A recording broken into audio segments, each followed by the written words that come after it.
It's very difficult for somebody who has anxiety and has, anxious episodes all the time to really take responsibility for the fact that that anxiety that stems from within and apparently is caused by something in the outside world is actually something that is manifested.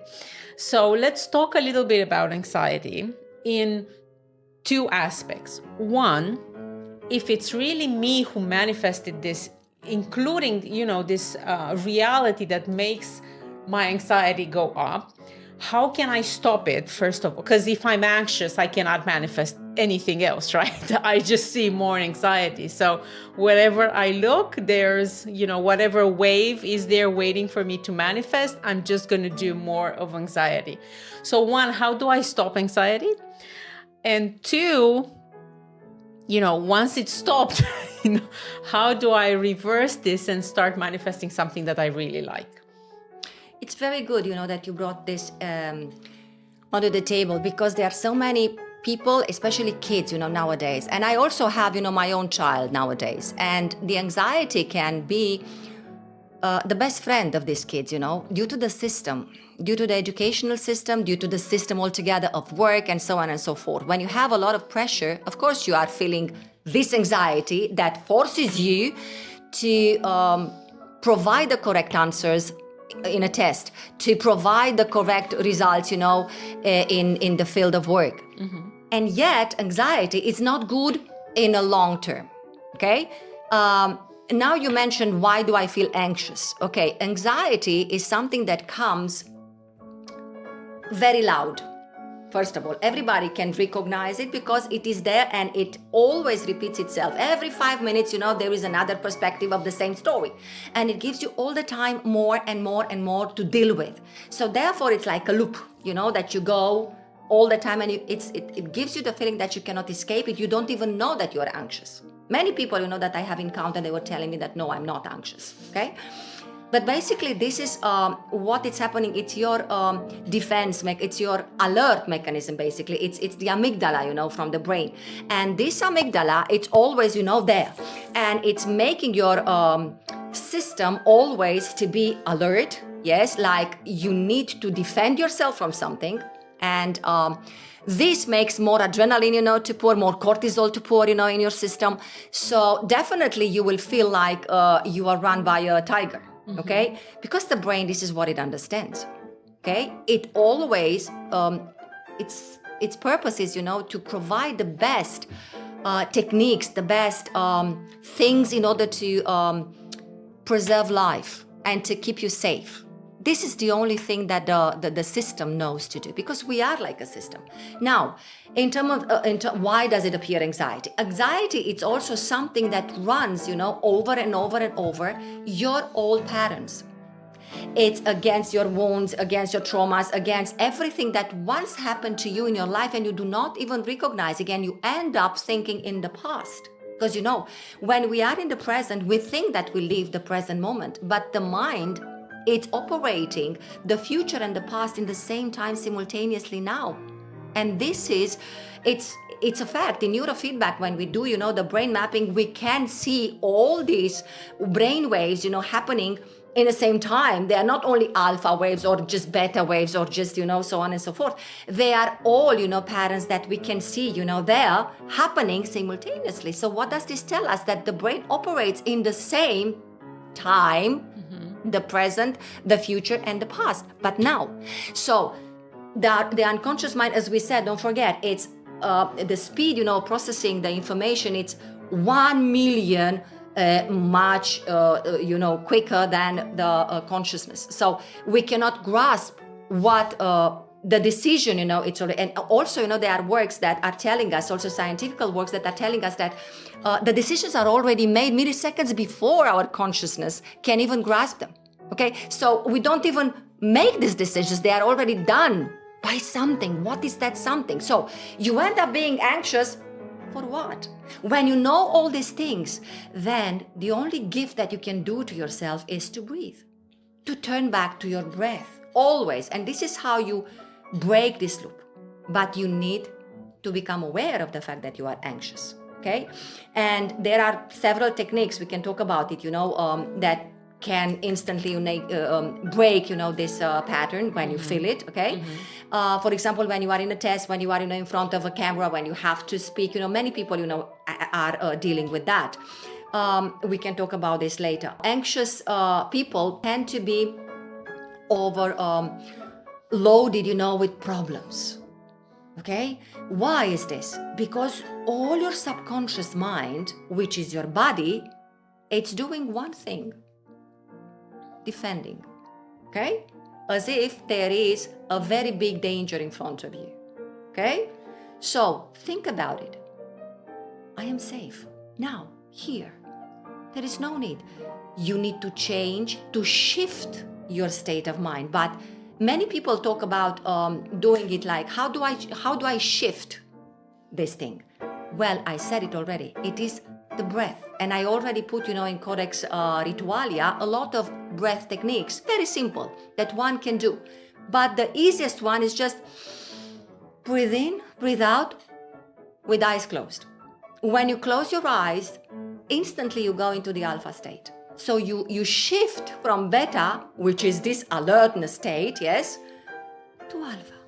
When you are more creative, when you are more in tune with who you really are as an essence. Okay? Makes sense. So basically you're saying, as you're studying brain waves, and it's proven, so to say, that we live, actually our brains live everywhere in all timelines, right? In the same time. And then, as I understand it from you, if we are not paying attention, then the subconscious mind is just showing us whatever it wants to show us from all the possibilities, right? From all the multiverses, from all the everything. And when it's used to, depending on what we fed the subconscious mind with, right? When we never take time off, when we never meditate, when we never practice being in the present moment, it's impossible to be in the present moment because you never practiced it, right? So this is what autopilot means. It just means that out of everything that you could be under any timeline within the menu, right? Something shows up that is not necessarily yours. So breathing, just going back to your breath and keeping your eyes closed, like you said, it's the easiest thing to do. I want to add here something. Yes, it's very easy. The simple things are the easiest, always. And I will tell you why. What I wanted to add here is the present moment. Mm-hmm. From the quantum perspective, we understand now that we don't even live in the present moment as we interpret the present. There is already a delay. That is a measurable, delay. And this is science. I'm not talking, fantasies here. And for everybody, now the internet gives you all the possibility, you can check it. There is already a delay. It's like it's a projected present rather than the actual present. Okay? Mm-hmm. So go on with this. Just to specify, this is very important. Amazing. So this is why your Codex Ritualia video on YouTube just got so much attention and so many people are practicing it. And it's so good, guys. Continue to practice it because it's really good. It helps you create this new present all the time, right? Let's say most of the time. It just makes a lot of sense. So thank you so much for all of this explanation. Now I'd like to go a little bit into, so what do you do? Say we stop the anxiety, right? And we're there and we stop and we take a breath and the eyes are closed. And then tell me exactly, what do you do? What do you think about? Because manifestation is just so popular and trendy nowadays. Yes, it's very popular and trendy, but it's also, I don't know what to do. Like in really practical terms, say all of my life I've been, in between being depressed and being anxious because it's either, you're afraid of something that will happen or you're just reliving the past. So I'm in between past and future on all of these timelines, right?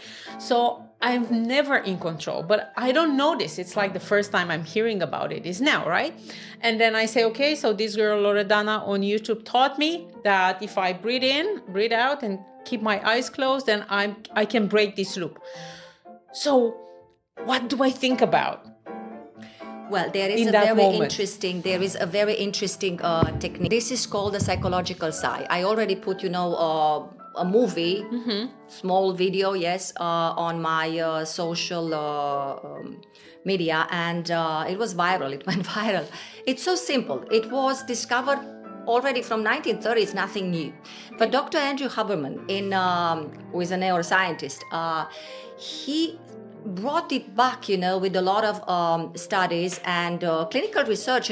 He was running it in batches of people, in Stanford University, and he demonstrated that it really brings a lot of results, positive results. And I want to tell you how simple it is.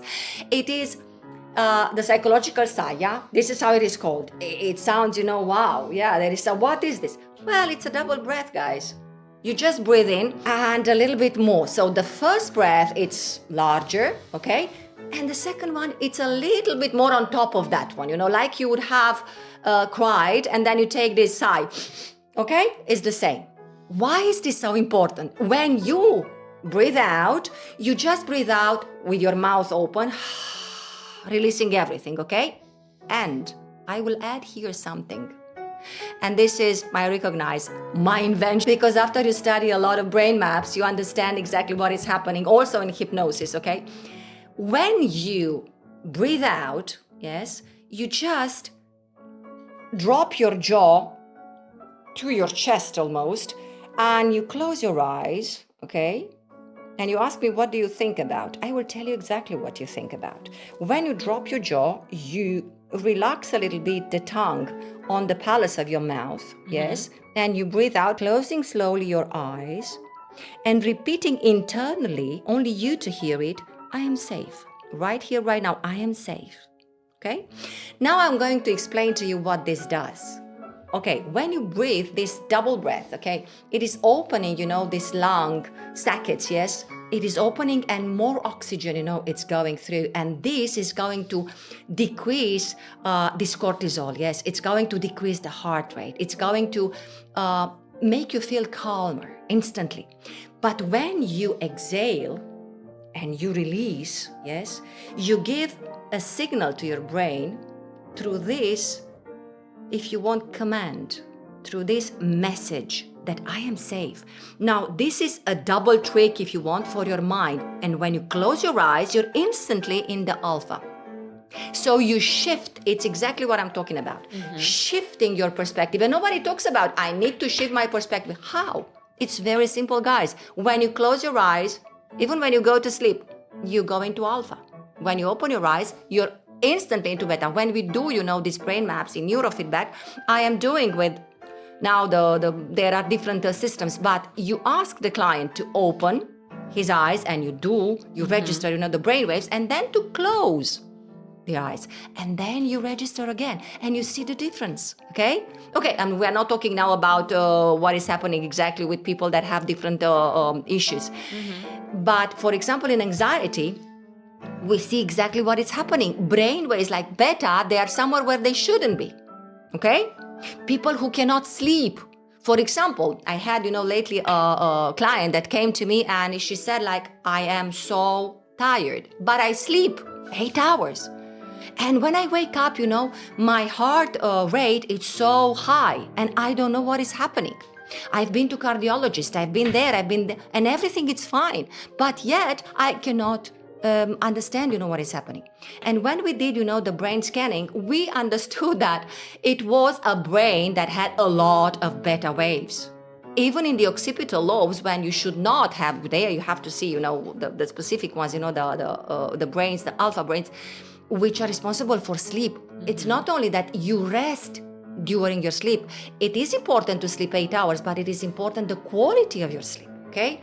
I can sleep 10 hours, but if it is not quality, and if I am always, in this anxiety, in this alertness, then I will not rest, and the body cannot run Okay, the brain cannot run, all this detoxification, as we say, yes? So we know already this. I don't want to go now into specific neuroscientific terms, but we need to understand this. But we have techniques, and breath, it's the most attend and the simplest of all. And this is also the one that makes the difference between being alive or not being alive. Okay? So use it, but become consciously aware of your breath. When you breathe, how many people are taken for granted? Okay? I am breathing. This is not necessarily an exercise that you should always do, but 2 minutes per day, I think you can be consciously aware of your own breath. Okay? And allow yourself to breathe in and breathe out. And then you can add, like maybe I can swallow my tummy, when I breathe in. And maybe I can retract it when I breathe out. That's enough. And when you feel dizzy a little bit, that's exactly what you need. More oxygen into your brain. And you will feel instantly better. Close your eyes on top and you will be in a totally different reality or dimension. Because this is what the brainwaves are. You talk about the multidimensionality, that our brains, it's able to travel. The brain doesn't go anywhere. If you think about the brain is just an organ that stays in a dark place, surrounded by this liquid.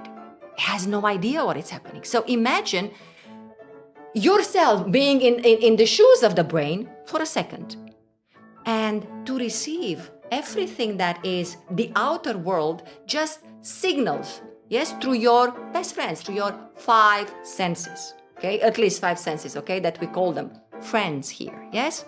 So it has no idea, it just perceives the reality, basically it's interpreting afterwards, through these signals. So are we perceiving the real world with our brains? You tell me. Because each and every person, Socrates said, has an individual truth, and it's okay to have it. But the universal truth, that's the beauty of it, of the creation, of the source itself. The beauty of all this is that each and every one of us, in these multiple verses, yes, has this gift to experience his own individual truth, his own individual anxiety, his own individual story, okay? And therefore, there is no judgment. Because if I want to discover who I am, I would like, through my children, through my nephews, through all the generations, to enhance my knowledge, okay? And yet, I know it all. I know it all. But to acknowledge it, I am kind of giving this loop of experience, okay? Yes. So now, since we were just as a humanity, getting starting to understand who we are, right? And understand that we have these organs and we have this body and we have this body. We are more than the body. So as we are exploring this, now we also came up with artificial intelligence. And we use it to do therapy. So give me your take on using, any sort of AI, whether it's ChatGPT or Claude or whatever, for therapy purposes. Well, last night I had, this experience with Claude. Okay. And it's interesting because I like to explore. But the discussion was exactly within these terms. So the difference, we are creators. We like to create. Therefore, the artificial intelligence, it's something artificial, okay? And we are happy. I am happy, to use it. Everybody should be happy to use it as a tool. Mm-hmm. So again, there is a certain limit, if you want. There is a certain thing that we need to understand, as with everything in our life, okay?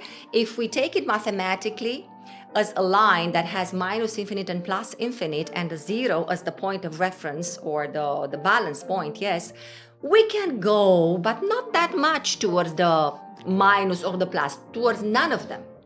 If you go too much, it's like a seesaw, okay? You will be somehow suspended on one edge. And it will always do this like a pendulum. So, would you like your life to be always like that? Up and down, up and down, up and down. Or you would like it rather to be more settled, more stable. The same it's also with AI. Now everybody, especially people, and this is a concern already that we have, in the much deeper aspects over here, so I will stay just to the surface. But it's a concern because people, kids, especially teenagers, yes, that are confronted with the so-called depression and anxiety and things that we already mentioned here, they go directly on ChatGPT and they ask, what should I do? And not only, I know kids, teenagers, what should I do for my acne? What should I do for everything? I am using it as well.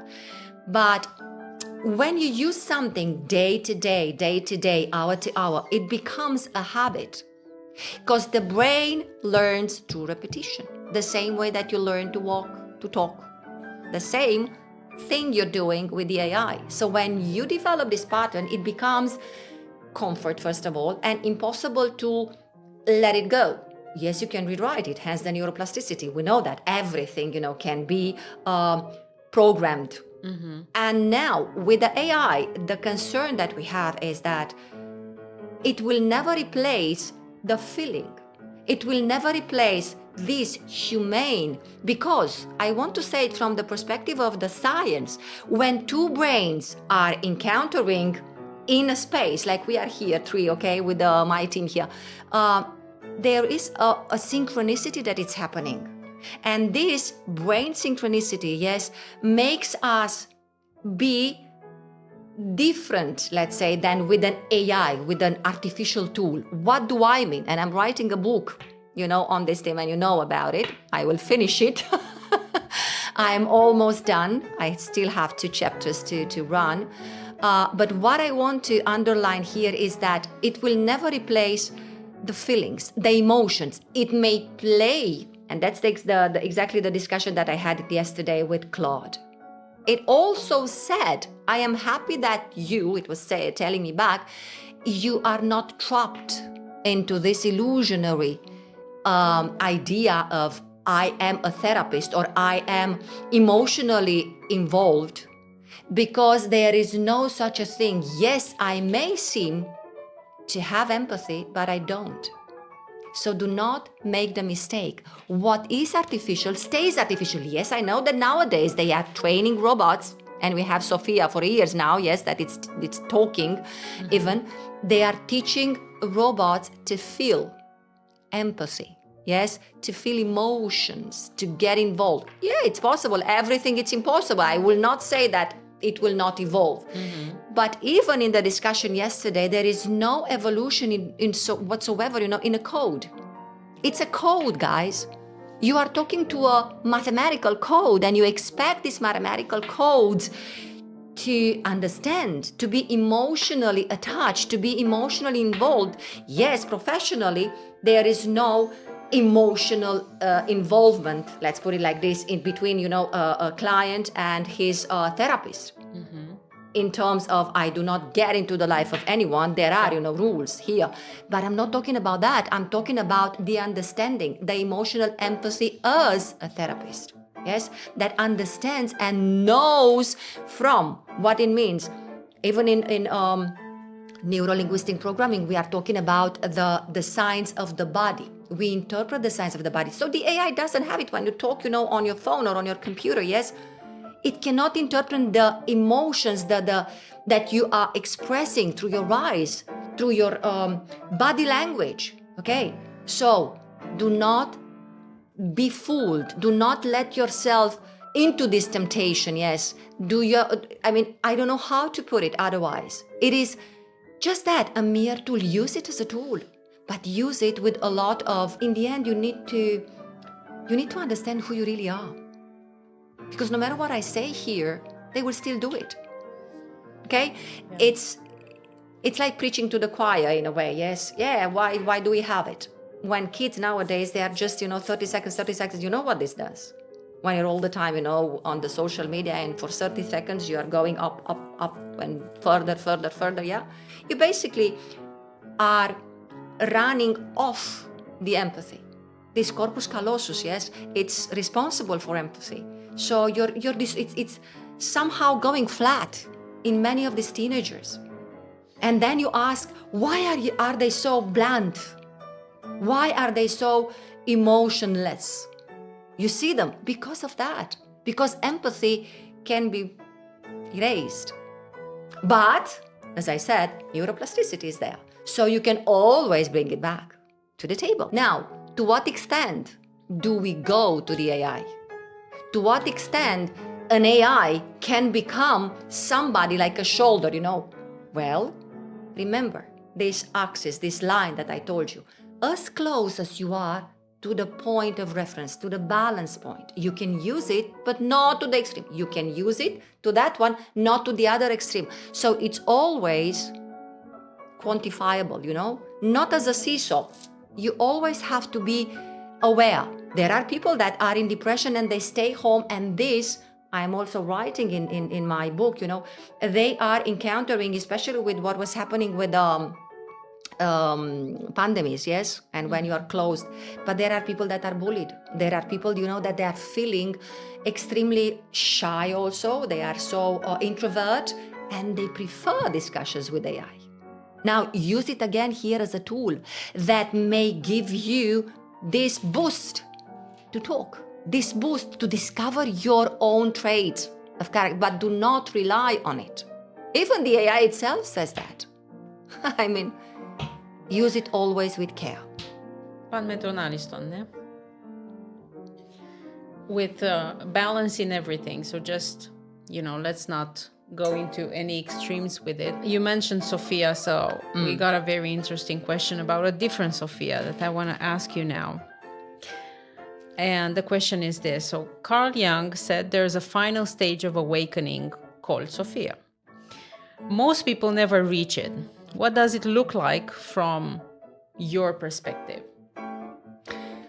We have to go back, to what the name means, because it's not just by happen. And Carl Jung was one of my favorite teachers, I may say. I got him as a teacher, as a master, not only reading, his findings. There is, Freud, that he was going and talking about the unconscious mind. There was Freud that went, Carl Jung, that took it forward. Mm-hmm. So when we go and we talk about Sophia, we know that he studied a lot about mythology, the Greek mythology, about specifically what Socrates was saying. And he writes about it, yes. We understand that Sophia means wisdom, hence the enlightenment, yes, the final stage. Well, when somebody reaches that stage, that is the perfect alignment, and you become more humane, you become more simple, if you want. If we can go simple, more simple than simple, yes? Like, look at Buddha. When he got enlightened, yes, he became much closer to human people, much closer to everything that it's life, to nature. He was stopping, I remember in the stories that there was this cousin of his that he wanted so much to make him something bad to the extent of killing him, yeah? Mm-hmm. So once as he was going, with his disciple, this cousin of his prepared a huge bowl, that it was released, and he was calculating that by the time that Buddha will pass, that one, will kill him. And it will be like an accident, and whoa, it just happened. And, about the resentments and jealousy. But Buddha just happened, to see a small insect, a bug, and he was about to step on it. So he stopped, and all the disciples, stopped in order to let this bug walk its own path, okay? Oops, I was about to kill it. So what does this tell you? Okay, that thing, was rolling, that ball, okay, and nothing happened.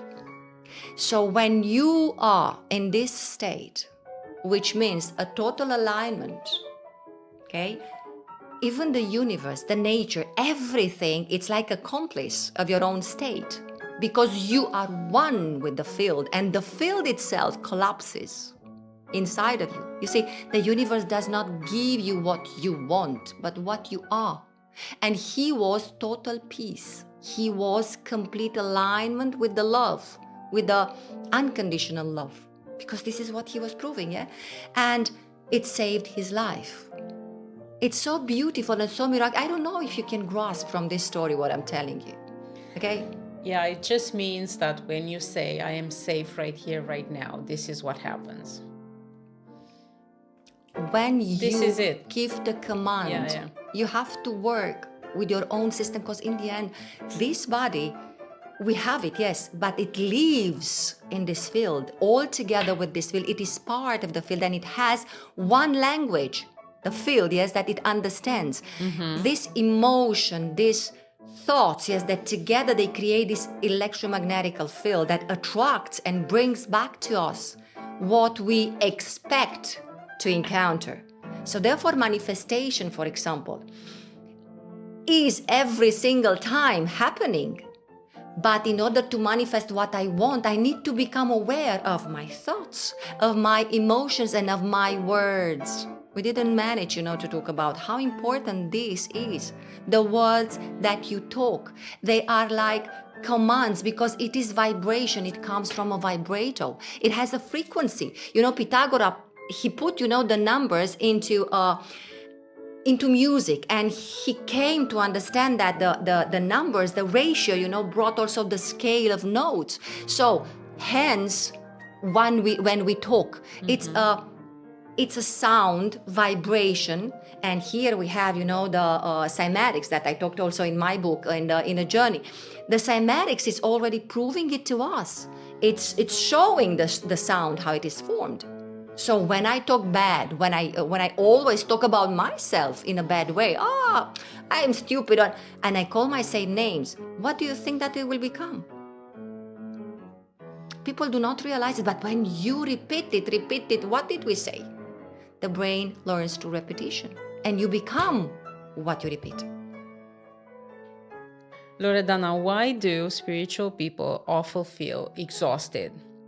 Like they're carrying weight that isn't theirs. Is this real? Is this burnout? Well, what are the spiritual people? We just mentioned before.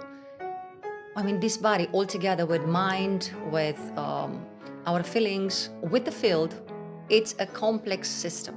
It's like a Ferrari car.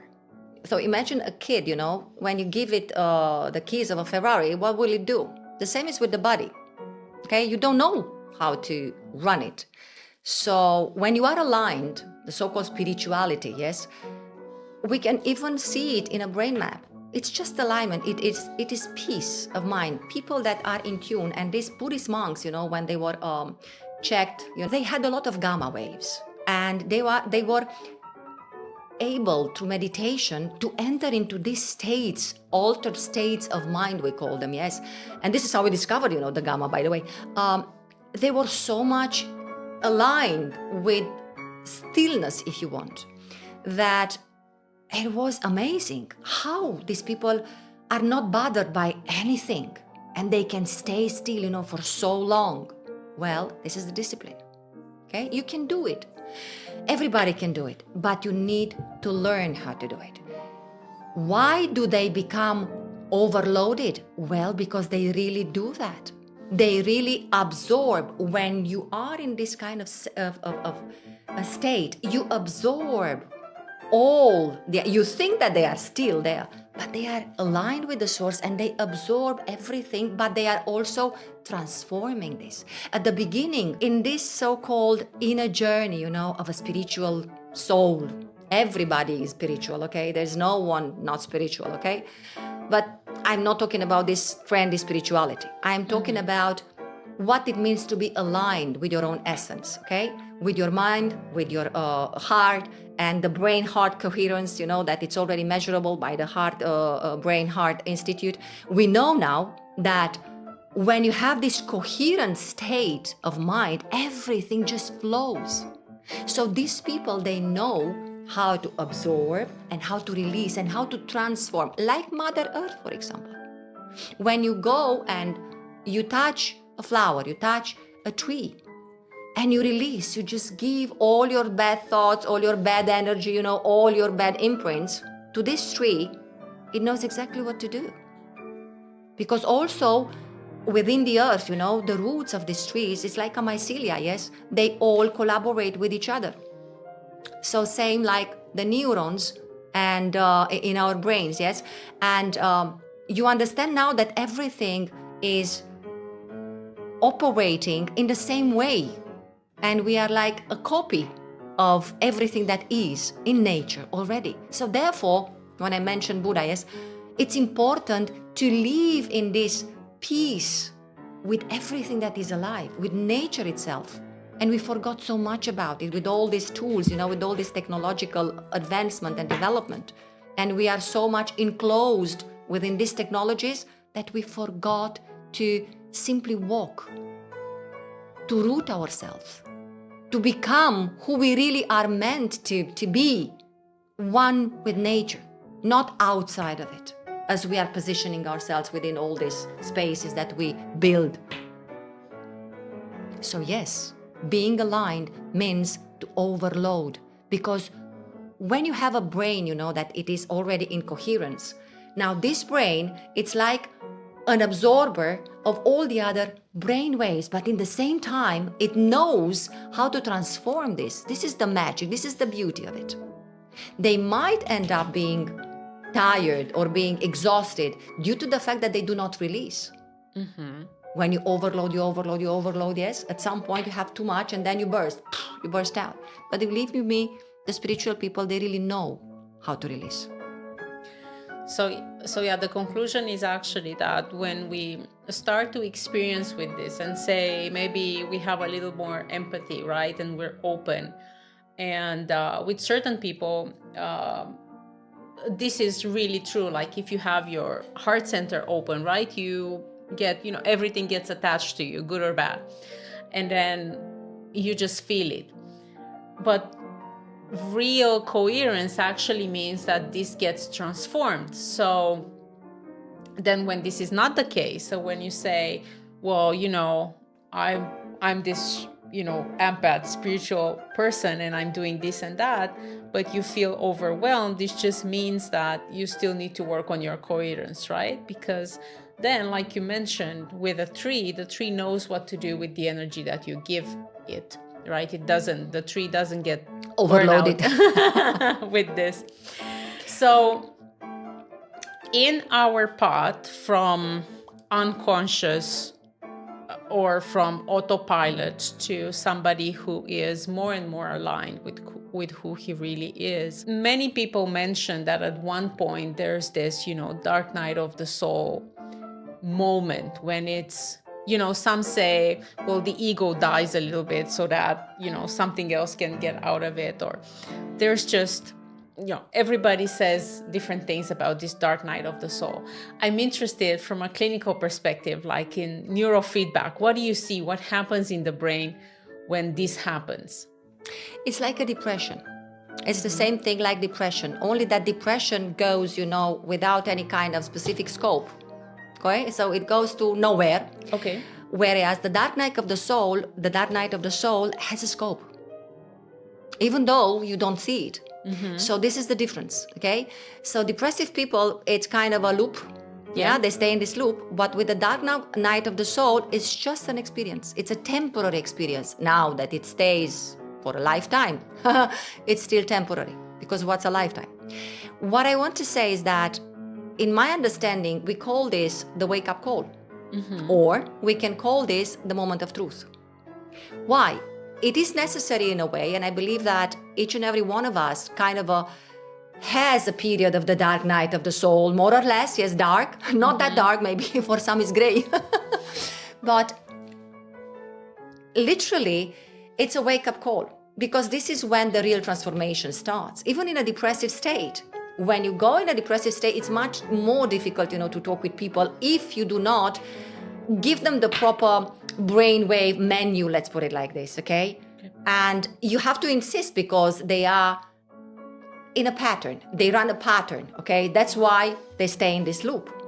But again, neuroplasticity shows us that it can be programmed. It can be released. It's upon them what you hold. And this is the dark night of the soul, the similarities, what you hold inside of you. When you are born, you are not negotiating your contracts that you have with your parents, that you have with your ancestral mother and father lines, because this is also something that appears in numerology. And I can see the wound instantly, immediately, yes. And what I want to say here is that this will not take you further. And it appears when these contracts are not relevant anymore. They lead you nowhere. So it's like a break. Because you're living anyway, from the perspective of your mom's understanding of safety, your father's understanding of success, and your society understanding, the society that you are born, the environment you are born in, understanding of how should you live your life. And we don't go further. Epigenetics told us already, and I put it also in my book. Brian Lipton is telling us that from the beginning, the experiment of the Petri dish, when you put the same mother cell, in 3 different dishes, but you expose them to different environments, guess what? Results are different. So environment plays a role. This is also a good thing that we are not genetically stuck and blocked, Mm-hmm. But epigenetically, it shows us that we are shaped, formed by our beliefs, yes, by our environment. And this means that we inherit also the emotional baggage, the emotional luggage, the emotional patterns of our ancestral lines. We are encoded genetically with those.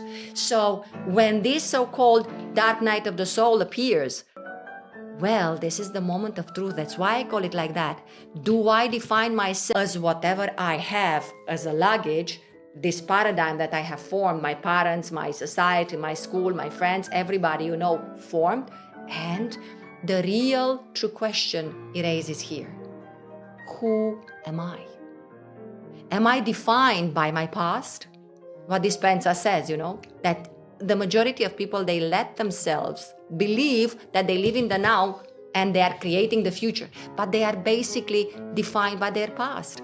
And they are keep perpetuating the same thing, thinking that they are creating a future. No, you're just creating the same past over and over, and therefore, the loop. Mm-hmm. Now, the real deal is to step out of it. It's the simple question. Who am I? Am I my identity? Am I the reflection in this mirror, which shows me a body and a shape and whatever? Or I am much more than that. And if I am much more than that and I am becoming aware of that, then what is this essence?